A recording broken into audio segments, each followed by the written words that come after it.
তো নবী সাল্লাল্লাহু আলাইহি সাল্লাম লাল কাপড় পরিধান করছেন, এটা সাহাবী বলতেছেন। লাল কাপড় পরিধান মানে খালেস লাল ছিল না, অন্য কালারের সাথে মিলিত ছিল।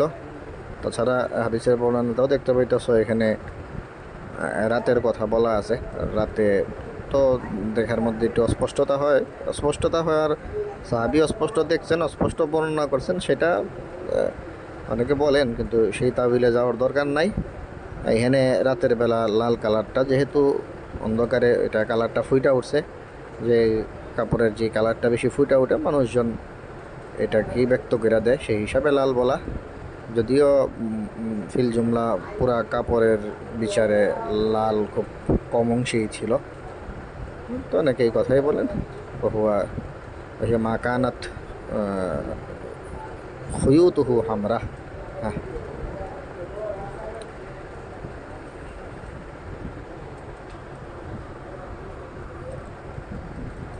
সুমের ব্যাপার আসছে। সুম তিনটা বিষয়। তো এই তিনটা বিষয়ে সুমের কথা, তো একটা তো অনেকে বলেন যে এগুলির ব্যাপারে সুম আছে এই তিনটায়। আম, বাড়ি, গাড়ি, নারী, এই তিনটায় সুম আছে, এটাই মানুষজন অনেকেই ব্যাখ্যা করেন। অনেকে বলেন যে সুম মানে এখানে বলা হইতেছে মানুষ মনে করে আর কি, মানুষের একেবারে এটা সুম। আর আরেকটা হইল উম, ওই হাসাদের হাদিসের মতো আর কি, লাউকানাল হাসাদু লাকানা ফিল ইসনাইনে, ওরকম লাউকানা সুমু ফি শাইইন লাকানা ফি হাযিহিল আশিয়া।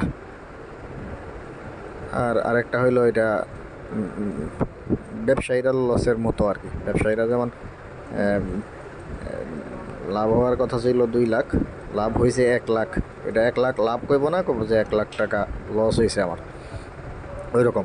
সুমের বিপরীত হইলো ইউমন। তো এখানে তিনটা জিনিসের মধ্যে ইউমন আছে আর কি। তো ইউমন আছে মানে এই তিনটা জিনিসের মধ্যে সলাহিয়ত আছে ইউমনের। সেই সলাহিয়ত যদি বিল ফেল কাজ না করে, অর্থাৎ এটা ইয়মন হওয়া দরকার ছিল কিন্তু হইল না, তো এই না হওয়াটাকেই সুম বলে তাবির করা হয়েছে।